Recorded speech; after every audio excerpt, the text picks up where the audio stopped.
갈라디아서 3장 15절에서 17절 말씀입니다. 형제들아, 내가 사람의 예대로 말하노니 사람의 언약이라도 정한 후에는 아무도 패하거나 더하거나 하지 못하느니라. 이 약속들은 아브라함과 그 자손에게 말씀하신 것인데 여럿을 가리켜 그 자손들이라 하지 아니하시고 오직 한 사람을 가리켜 내 자손이라 하셨으니 곧 그리스도라.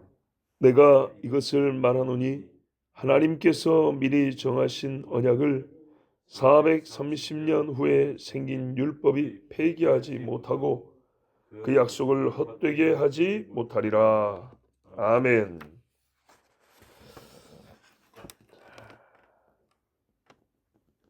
이미 다 우리가 또 갈라디아 교인들도 바울이 말하는 것을 이해를 했어요. 다시 한번 알아듣기 쉽게 일반적인 상식과 일상의 관습에 따라서 믿음으로 의롭다 하심을 얻는 이 진리에 대하여, 이 약속에 대하여 다시 한번 설명해 줍니다. 사람과 사람이 하는 약속이라 할지라도 한번 하고 난 다음에, 이게 약속을 맺은 다음에 그거를 폐기하거나 더하거나 변경을 가하거나 그렇게 하지 못하는 것이 일반적인 우리의 관습입니다.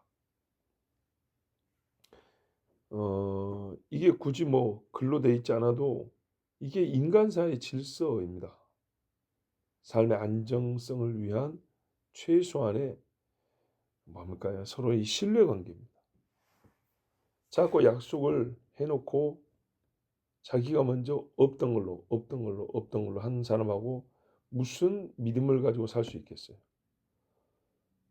없다고까지 안 가도 조금만 더 하자, 요것만 빼자, 이렇게 변경을 가는 사람이 있다면 한 번은 봐줄지 몰라도 두 번이면 그 뒤부터는 우리가 믿기 어려울 겁니다. 약속을 더 맺지도 않을 것이고, 맺는다 하더라도 어차피 이거는 깨질 약속이다 이런 식으로 속는 셈 치고 그냥 고개만 끄덕여주는 그 정도의 관계가 될 겁니다.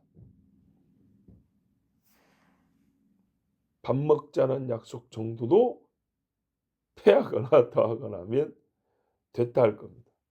근데 이제 그보다 큰 것이라면, 큰 재산이 걸렸거나 뭐 결혼이라든지 유언이라든지, 하물며 그럴진데 하나님께서 사람을 당사자로 놓고 사람을 향하여 영생에 관한 약속을 주셨는데, 이게 폐하여진다는 말은 곧 영생에 대한 약속 자체가 없다는 얘기가 되는 거고, 더하여진다, 뭐 뺀다는 말은 없지만은 더하거나 빼거나 요한계시록 그렇게 있죠. 같은 말이죠. 변경이 있다 하는 말은 어떻게 됩니까? 영생이 없어진다는 말은 그 이전 관계가 그대로 지속된다는 말인데, 한 사람도 하나님과 원수됨에서 벗어나지 못한다는 얘기입니다. 그죠? 원수됨에서. 만약에 사람 사이에도 약속을 그렇게 맺고 자꾸 폐하거나 변경하는 사람이 있으면 못 믿는 정도가 아니라 기분 나쁘고 마음 상해고 자존심 상해서 미워하게 되고 싸우는 지경까지 갈 겁니다. 큰 것이 걸릴수록 원수될 수도 있겠죠. 근데 하나님과 인간의 약속이란 하나님께서 먼저 주시고 영생이 달린 문제라면, 만약에 이게 폐하해진다면 어떻게 사람 보고 하나님을 믿어야 할 것이며, 변경이 가해진다면 과연 그 약속이 변경됐을 때 인간이 얻을 수 있는 것은 영생 외에 다른 무엇, 그 다른 무엇이란 아무 소용이 없죠. 영생이 아니라 아무 소용이 없죠. 구원받을 사람도 없다는 얘기고, 예전에 있었던 하나님과 관계, 죄인된 원수된 관계가 그대로 있고, 이게 좋아지려다가 변경되면 다시 원수로 돌아간다는 것뿐만 아니라 변경되었다는, 폐해졌다는 이것 때문에 하나님에 대한 분노 또는 원망, 불신이 야기됨으로 결국에 하나님과 사람 사이의 화해는 절대 없습니다. 그렇다면 과연 이 약속이 여러분 폐하해지거나 가감되는 일이 있겠습니까? 없겠습니까? 없죠.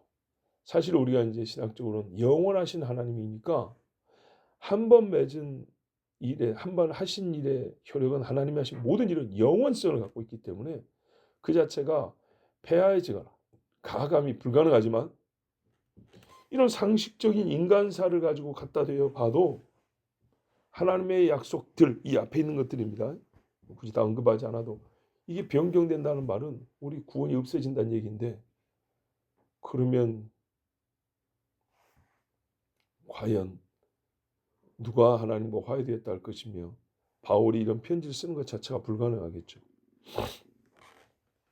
자, 변경된다는 말이 안 된다는 얘기예요. 안 된다는 얘기죠. 그러니까 율법의 1.1획도 안 없어진다는 얘기예요. 절대로. 어제 말씀드린 대로 다 성취된다. 이제 봅시다. 이게 딱 답이 나왔다면 16절. 이 약속들은 위에 우리가 이미 다 본 그 약속들은 아브라함과 그 자손에게 말씀하신 것인데, 여럿을 가리켜 그 자손들을 하지 아니하고 오직 한 사람을 가리켜 내 자손이 하셨으니 곧 그리스도라. 자, 이 약속은 아브라함에게 하신 약속인데 폐해지지 않는다는 거죠. 근데 하나님 뭐냐면 너뿐만 아니라 너의 자손들과도 맺은 약속이다 하면서 처음부터 그렇게 줬다는 거예요. 보세요. 상대가 바뀌어요, 안 바뀌어요? 안 바뀌고 내용도 안 바뀐다는 얘기예요. 뭐라 그러냐면 너와 내 자손 씨에게 한 약속이다. 안 바뀝니다. 근데 하나님 처음에 뭐냐면 그러면 씨가 누구냐도 정해 주신 거예요. 어떤 씨냐? 자, 이것도 바뀔까요? 안 바뀔까요? 안 바뀐다는 거죠. 오직 한 씨를 가리켜 말한 것이다 이렇게 했어요. 한 씨성 말고 한 자손. 예. 우리 번역에 자손이 되는데 원문은 씨라고 돼 있단 말이에요. 예. 그래서 씨라고 말하는 거예요. 그러니까 보세요. 여럿을 가리켜 그 자손들이라 하지 아니고 아브라함과 너의 자손들 안 했다는 거예요. 그럼 아브라함의 자손들이란 말이 이렇게 조금 우리도 아브라함의 자손들에 속하는데, 그러니까 씨라고 하는 거예요. 씨들, 그러니까 직접적으로 아들대에 속하는 자들 중. 아브라함의 아들이 한 명인가요? 첫째 이스마엘, 둘째 이삭. 그 다음에 후처를 얻었는데 거기서 난 애들이 몇 명인지 몰라요. 그 중에 미디안도 들어가는데. 자, 그러니까는 아브라함에 주신 약속이니까, 아브라함 집에 준 약속이니까 이 아들들 전체에게 미치냐? 아니고 딱 한 씨 하나에게만 미친다는 거예요. 상대로. 그 사람이 누구냐? 누굽니까? 곧 그리스도라 그랬네요. 주여. 근데 그리스도가 그때 있었어요, 없었어요? 없죠. 이삭이죠, 이삭. 이삭이죠. 분명히 이삭입니다. 창세기 17장 19절에 하나님이 이르시되 아니라 네 아내 사라가 내게 아들을 낳으리니 너는 그 이름을 이삭이라 하라. 내가 그와 내 언약을 세우리니 그의 후손에게 영원한 언약이 되리라. 아브라함에서 이삭으로, 그리고 그 밑으로 이삭이 아들을 낳을 때로 뭐라 했어요? 하나님이 낳기도 전에 뭐랬어요? 형은 아니고 아우다 그랬잖아요. 에서는 아니고 야곱이다 그랬다. 그래서 이 야곱으로 내려왔다. 근데 야곱 때 하나님 어떻게? 근데 하나로 계속 내려갈 수 없죠. 하나님이 그때 마음은 야곱의 아들들을 하면서 야곱 때 확산된다는 것을 가르쳐 주기 위해서라도 벌써 이름을 바꾸셨죠. 이스라엘이라고. 창세기 21장 12절에 하나님이 아브라함에게 이르시되 네 아이나 네 여종으로 말미암아 근심하지 말고, 그러니까는 하갈하고 이스마엘 이야기죠. 버리라 그 말이에요. 사라가 내게 이런 말을 다 들으라. 이삭에게서 나는 자라야 내 씨라 부를 것입니다. 이삭입니다. 분명히 이삭을 얘기하는 겁니다. 그런데 바울이 지금, 우리가 훨씬 성경을 잘 아는 바울이 이삭을 몰라서가 아니라 뭐라 했어요? 그 씨는 딱 한 씨라고 그랬단 말이에요. 하나? 그리스도라고 했어요. 그리스도 예수님이 아브라함의 아들입니까? 그러니까 아브라함의 바로 다음 세대 사람이냐고. 아니죠. 2000년이 지났어요. 2000년. 근데 어떻게 아브라함하고 그리스도를 이렇게 갖다 딱 붙여볼까요? 이삭 자리에 그리스도를 갖다 놨을까요? 그래서 이런 해석은 성경이 성경을 해석해 주는 겁니다. 성경이 어떻게 성경을 해석하는지를 가르쳐 줍니다. 우리가 상식적으로 말이 안 되잖아요. 그렇죠? 족보상 아브라함의 후손으로, 우리 편하면 아들이 아니라 후손으로 그리스도가 났다. 다윗의 후손으로 그리스도가 났다는 말은 전혀 문제 안 되는데, 분명히 아브라함의 아들 중에 하나를 딱 택하셨는데 그게 그리스도다 해버리면 이삭하고 그리스도하고 똑같다는 얘기가 되어버리잖아요. 그럼 실제 이삭이 2000년 전에 온 메시아였냐? 아니죠. 아니에요. 그는 나물 위하여 죽지 않았어요. 근데 이렇게 해석을 할 때 우리는 성경이 보통 사람이 볼 때는 말도 안 되는 이것을 합당한 해석법으로 취하는구나. 그건 배워야 되겠죠. 성경이 성경만 배우는 거예요. 자, 어떻게 이렇게 가능하냐? 우리가 아무것도 모르는 자가 아니기 때문에 아는 데서부터 시작해 보자고요. 그리스도의 예표가 된 사람들이 많죠. 노아도 그렇고, 이삭도 그렇고, 그 다음에 야곱도 그렇고, 다윗도 그렇고, 요셉도 그렇고, 예표된 사람들이 많습니다. 그 중에서 잘 보세요. 장자이면서 목숨을 아버지의 뜻에 따라 내어놓은 자, 그리고 죽은 자 가운데서 다시 살아나는 그리스도의 요 중보자의, 그러니까는 그리스도의 아버지와의 관계와 그의 중보자적 사역을 가장 말할까요? 일치된다고 해야 될까요? 그렇게 보여준 예표가 누구냐면 이삭입니다. 다른 사람은 우리가 그림으로 봅니다. 나중에 예수님이 제사장 역할을 하니까 이 제사장 예표구나 이러지만 이삭은 다르죠. 처음부터 뭐랬어요? 아들 그랬잖아요. 네 아들. 하나님이 직접적으로 이렇게 마주보게 했어요. 네가 네 장자라도 아끼지 아니한 것처럼 나도 그럴 것이다 이랬잖아요. 그죠?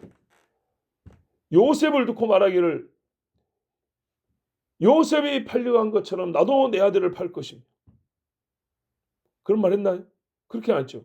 요셉이 옥에 갇힌 것처럼 나도 내 아들을 옥에 갇히게 할 것이며 요셉이 총리가 된 것처럼 나도 내 아들을 총리가 되게 할 것. 이런 식의 일치성을 말해주지는 않았어요. 그런데 이삭은요, 하나님이 친히 직접적으로 얼마나 이 사람이 예수님 그리스도의 예표인지, 그를 미리 보여주는 사람인지를 친히 설명을 해줬어요. 인정하고 가르쳐 주신 분이 우리 하나님이에요. 이삭을 어떻게 보라고요?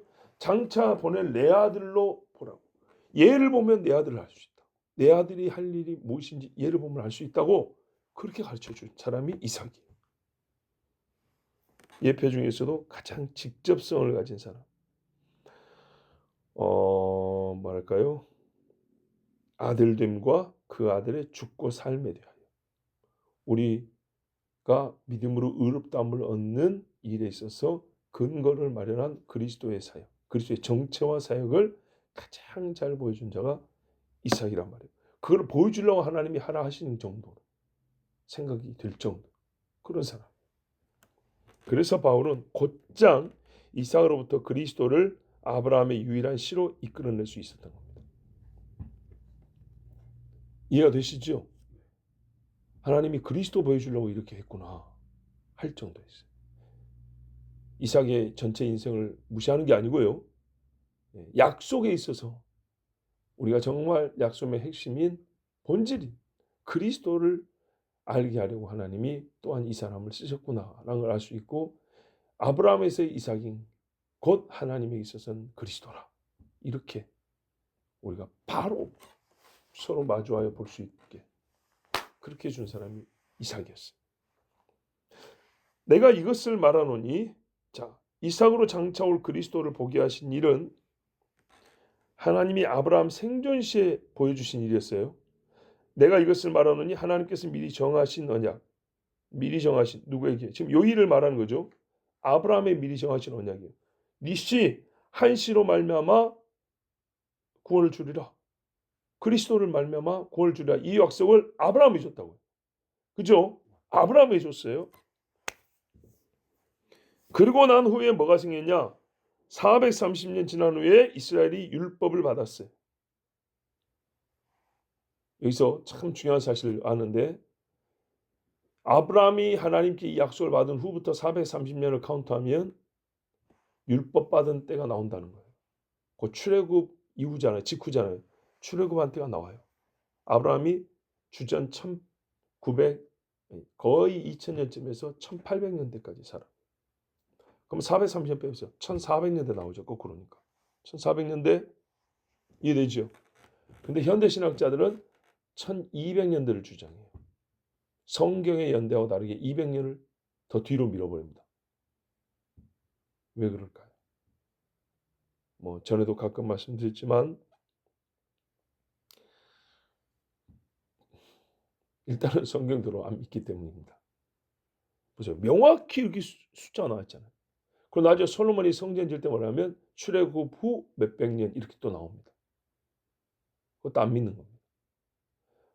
출애굽 후 한 400 몇 년 또 나와요. 그건 솔로몬이 언제쯤 살았냐? 주전 한 900년대쯤 사람이에요. 아시겠죠? 그럼 900년대에서 400 몇십, 483년인가 버텨보세요. 1400년대 나오죠. 그러니까 성경이 이렇게 가르쳐주고 있는데 그걸 안 믿고 200년을 깎아요.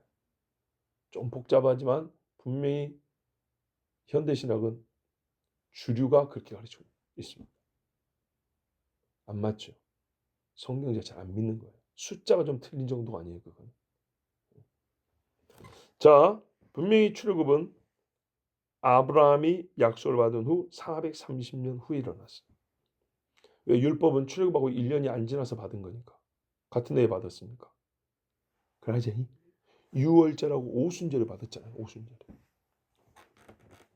자, 중요하기 때문에 다시 한번 묻습니다, 여러분. 이 언약이 뭐예요? 미리 정하신 언약이라는데 이게 뭐냐고요? 아브라함이 주신 언약인지 아브라함이 그죠? 어디서 나오냐면 창세기 나왔는데 로마서에 다시 이 언약을 또 언급하니까 한번 들어보겠습니다.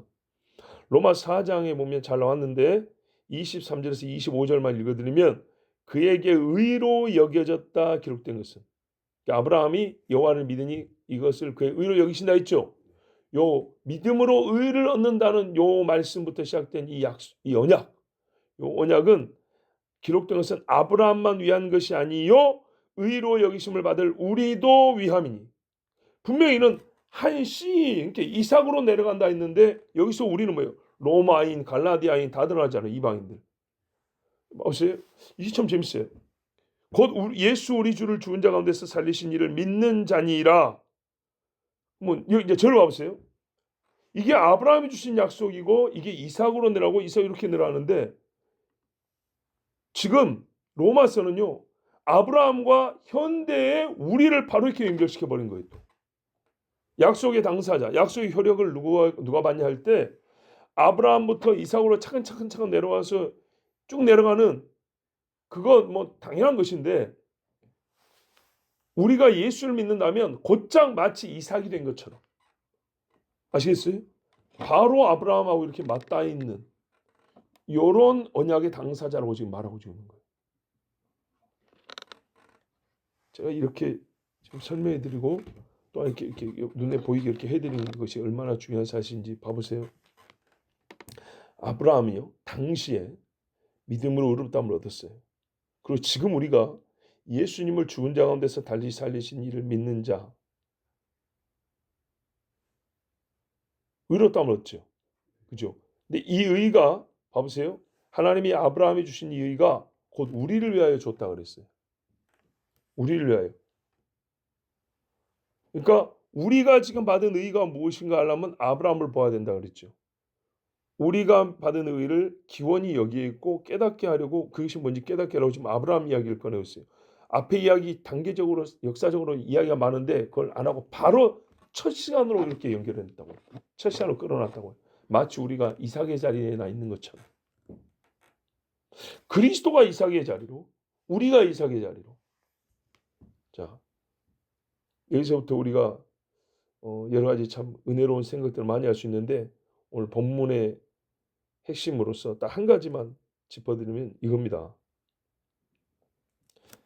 이 사이에 끼어들 게 없어져 버리잖아요. 자, 보십시오. 잘 보세요. 아브라함에게 하신 언약이 우리의 언약이라는 언약의 동질성만 갖고도 중간에 들어온 율법의 의미를 이해하는데 어렵지 않아요. 이게 같은 언약이고 한 언약이 쭉 이어졌는데 중간에 율법은 왜 있었을까?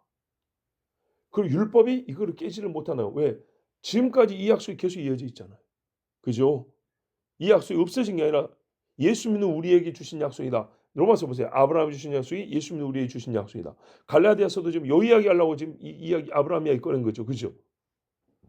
너무 멀어 근데. 바울 때 벌써 2000년이 지났어요. 우리까지는요. 4000년이 지났는데 우리가 믿음으로 얻은 의를 설명해서 굳이 아브라함까지 4000년 전까지 끌어갈 필요 없이 좀 가까운 데 얘기도 좋잖아요. 근데 아브라함 얘기를 하는 건요. 약속이 변하지 않았다는 걸 얘기한 거죠. 그런데 봐보세요. 아브라함 얘기를 꺼내는 정도가 아니라 우리를 같은 약속을 받았다는 것을 어떻게까지 가르쳐냐면 우리를 바로 중간에 역사가 마치 없었던 것인 양 이삭의 자리로 바로 연결시켜놨다고. 이삭의 자리로. 다른 사건이 없이 바로 이삭의 자리로. 그건 무슨 말이에요?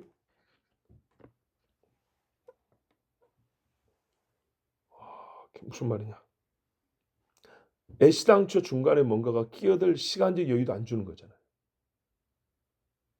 이해가 됐어요? 왜? 그러니까 보세요. 2000년이가 4000년이 지났다. 근데 똑같은 약속이 지금도 효력을 미치고 있다. 그렇다면 중간에 뭐가 있더라도 이 약속을 변경하거나 폐하거나 하지 못했다는 얘기다. 우리 똑같은 약속이다. 그러니까 우리가 믿은 바에 대하여 다르게 생각할 것이 아니고 아브라함이 받은 의를 얻은 것이다. 옛날 사람과 지금 똑같이 이 약속을 구원받는다. 분명히 논리적으로 나오죠. 근데 시간 간격을 둬도 이 결론이 나오는데 시간 간격을 없애버리고 바로 이삭의 자리로 딱 갖다 붙여버리면 애시당초 중간에 뭔가가 끼어들 시간 자체가 없다는 거죠. 이해됐어요? 그 말은 지금 왜 이야기를 하죠? 율법이라는 것이 이 약속 처음 주신 약속이 지금까지 유효한 이렇게 그 약속이 지금까지 얼마나 유효하고 변경되지 않았고 폐하거나 수정된 적이 조금이라도 중단된 적도 없다는 거. 그걸 확실하게 이해시켜주기 위해서 바로 이삭의 자리에 갖다 붙인 거예요. 시간적 여유 자체를 안 준 거예요. 이해되시죠? 우리가 지금 2000년, 4000년 지나도 갖고 받은 언약이라는 것이 어느 정도 무슨 언약이냐 도대체. 말로는 아브라함이 왔다 하는데 그러면서도 왜 자꾸 율법을 이야기하면 딴 생각하냐 이거죠. 마치 이 약속이 중간에 중단되고 율법이라는 새 약속이 들어왔다가 다시 리뉴얼된 게 보링한 다음에 다시 언약이 새로 주어진 것처럼 한다든지 잠시 중단됐다 다시 시작된 것처럼 생각한다든지 아브라함이 주신 것이 조금 부족해가지고 율법을 중간에 좀 끼어든 다음에 좀 기다려봐 고쳐올 때까지 그런 다음에 율법 기한이 끝난 다음에 아브라함이 주신 것보다 조금 업그레이드 해가지고 다시 예수라는 이 사람을 통해서 우리에게 약속을 준 것 같다든지 뭐 이런 식의 상상을 하지 마라 그 말이에요. 예시당초.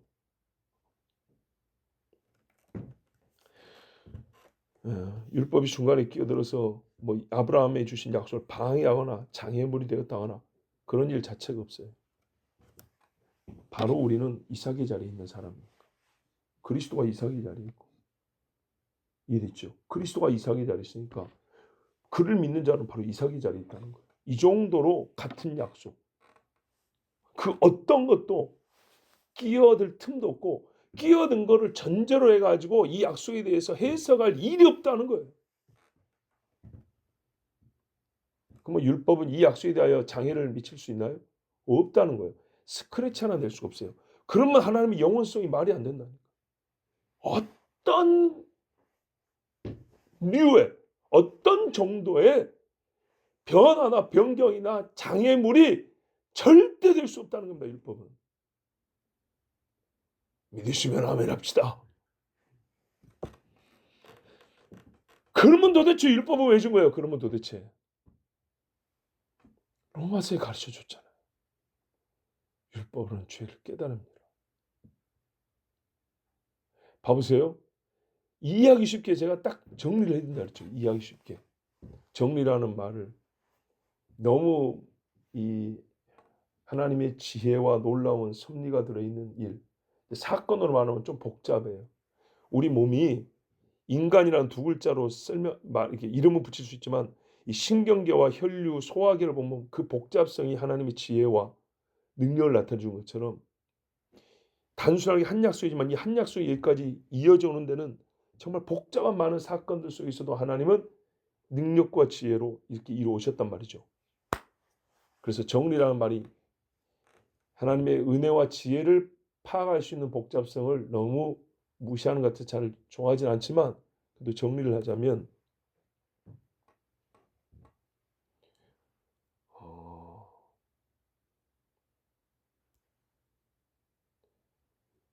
율법이 우리에게 죄를 가르쳐 줬죠. 그러나 구원은 못 주죠. 의를 못 주죠. 그래요. 예수 복음이 우리에게 의를 주지만, 너무 단순하게 표현해서 여러분 오해하지 않길 바랍니다. 죄를 가르쳐 주지 않아요. 예수 말씀 어떻게 죄를 안 가르쳐 줬다는 얘기야. 예수님이 죄인들을 얼마나 정말 맞죠. 근데 율법이 1차적으로 우리에게 죄를 가르쳐 주는 역할을 했단 말이에요. 율법이 1차적으로 죄를 가르쳐 주는 역할을 하고 하나님 앞에 의를 얻는 방법을 예표로 가르쳐 줬는 것처럼, 예수님은 율법이 가르쳐 준 죄를 바탕으로 우리에게 다시 설명을 해줬어요. 죄에 대한 신 개념을 만들어내지 아니하시고 고유한 설명을 다시 만들어내지 아니하시고. 이해됐어요? 그러지만 율법이 알 수 없는 의는 예수님이 주셨어요. 대별하여 지금 정리하여 말하면 로마서에 그렇게 가르쳐주고 있어요. 갈라디아서 똑같이 말했어요.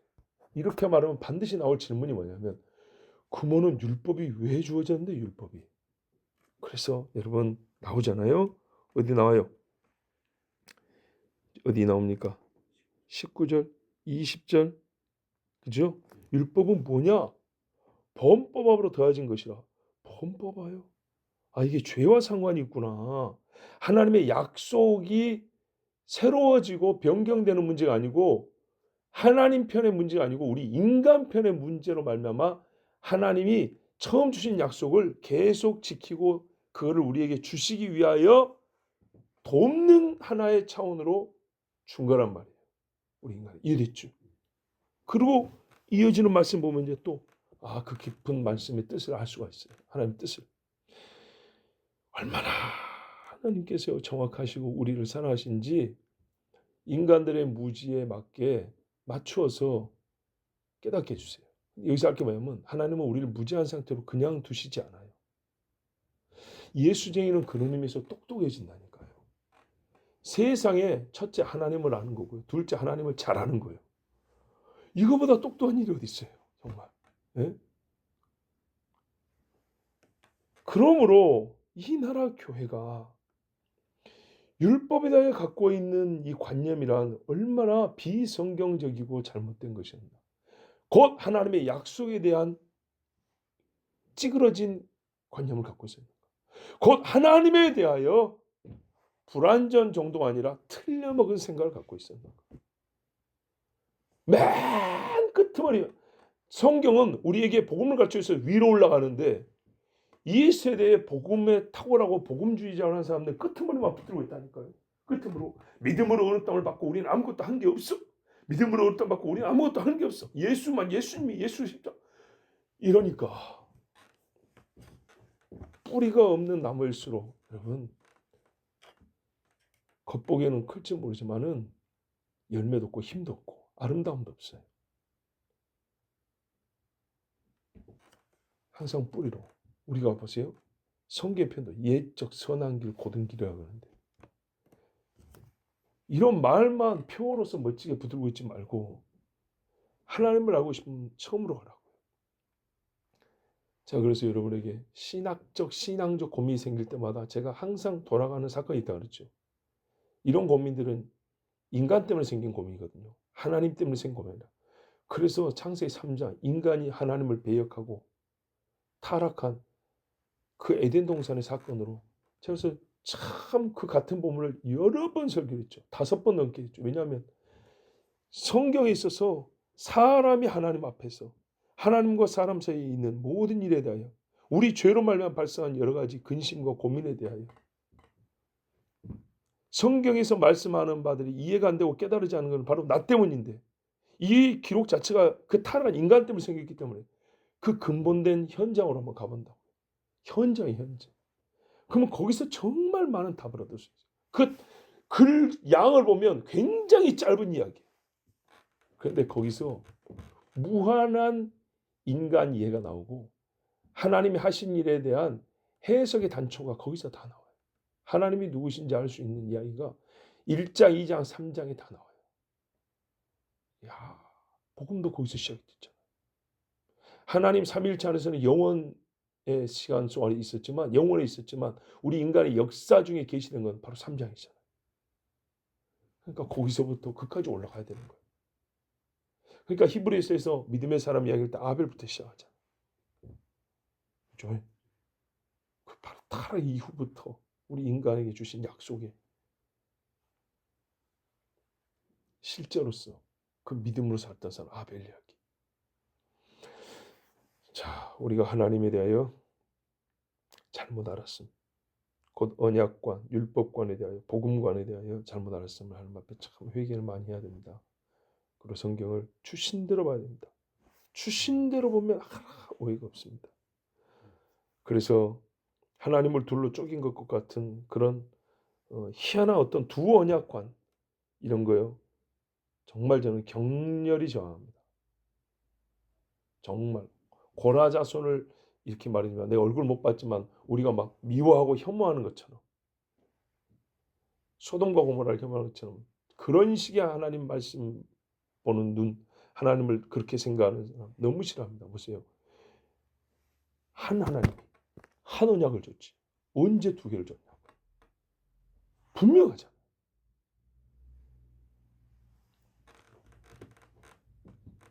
그런데 제가 사역하면서 여러 교회에서 사역을 했는데 우리 교회에서 우리 성도님들이 이 종의 설교를 듣고 생각보다 빨리 깨우쳐 주셨어요. 잘 들어주셨어요. 그리고 이제는 너무 자연스럽게 받아들이고 이해하고 같은 신앙관을 가져주셔서 정말 같게 하신 하나님께 감사하고 또 그렇게 같은 신앙관을 가지고 신앙생활하는 우리 성도님께도 참 너무 고맙고 제가 기뻐요. 그러니까 우리가 동일 신앙관을 얘기할 때 예수님의 제 이름에 대한 신앙관만 얘기하는 거 아닙니다. 제가 그렇게 오해하는 분이 있으면 안 돼요. 그것만이 아니고 처음으로 가야 된다. 우리 예수 십자가를 가운데 놓고 창세기로 가야 되고 계시로 가야 된다고요. 하나님이 창세기 하신 모든 말씀이 예스냐 아멘 되냐 아멘.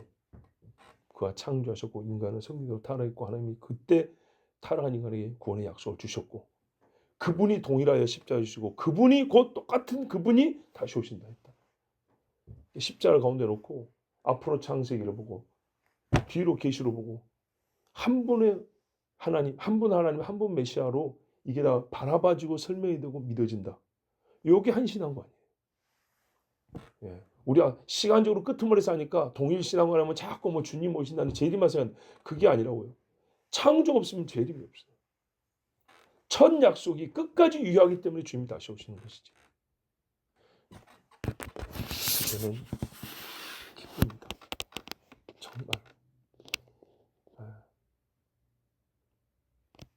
수가 많으나 적으나 전하여진 말씀을 듣는 자가 있다는 것이 너무나 기쁩니다. 기도하겠습니다. 하나님 감사합니다. 오늘 우리를 사랑하시고 은혜 주셔서 하나님의 언약 다시 듣고 확실히 알게 하시며 곧 하나님이 누구신가를 정말로 우리에게 의의 약속을 주신 하나님이 누구신가를 알고 우리 입술로 시인하며 주를 찬송케 하심을 감사합니다. 아버지 하나님, 누가 하나님의 약속을 바꿀 수 있습니까? 하나님이 안 바꿨는데 바꿀 수 없는 분이 하나님이신데 주여 우리가 한 분 하나님, 한 약속, 한 중보자 믿습니다. 이 믿음을 지켜 주시옵소서. 예수 그리스도의 이름으로 기도하옵나이다. 아멘.